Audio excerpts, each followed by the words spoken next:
Ang COMELEC Employees Provident Fund ay na-establish noong 1992, around 1992. Binigyan siya ng ating komisyon ng initial na seed capital. Ang kabuuan, installment niya ibinigay, umabot siya ng halagang 50 million.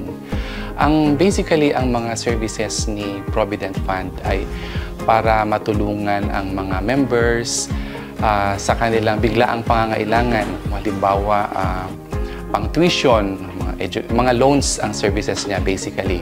Educational, emergency, minor house repair, or hospitalization. Mga ganun po yung mga kinekater niyang services. Open po ang COMELEC Employees Provident Fund sa lahat ng employees, empleyado ng COMELEC except yung mga job order casuals po namin at saka yung mga contract of services. Pero open po lahat ng regular, co-terminus, plantilla casuals, pwede pong mag-join. Tinutulungan po natin yung mga members po natin na nagkasakit o na ospital. Yun, pag sila po ay na-confine sa ospital, mayroon pong financial assistance na ine-extend ang Provident Fund. Kung ano po yung binayaran ni PhilHealth sa ospital, tinatapatan po yun ni Provident Fund bilang tulong sa kanila, mga members po natin. Yung mga members din po natin na namatay sa serbisyo, mayroon din kaming maliit na burial assistance para sa kanila. Sa ngayon po, nagpaplano pa lang kami. Unang-una gusto naming palakasin yung pondo pa ng Provident Fund. Kaya ngayon ay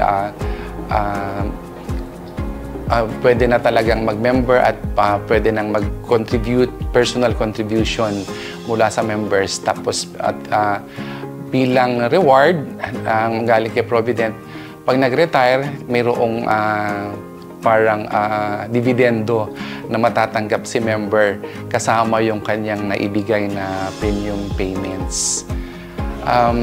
Kailangan po talaga ni Provident ang pondo lagi. So, malaking tulong po yan. Katulad po kasi nung panahon ng COVID, marami po kaming natulungan sa mga members po natin na nagkasakit, lalong-lalo na yung mga na-confine sa ospital.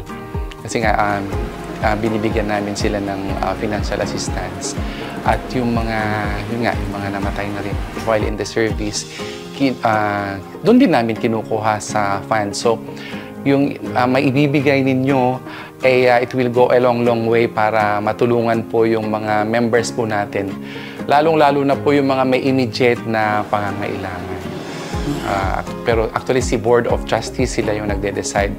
Pero yun nga po, ang Provident po ay taga-salo sa may mga immediate na pangangailangan, mga pangmatrikula, pang-house repair, minsan pag may kalamidad, yun po, mabilis po namin silang napapahiram. Sana po maiuwi nyo ang kampyonato. Alam ko malalakas ang COMELEC team.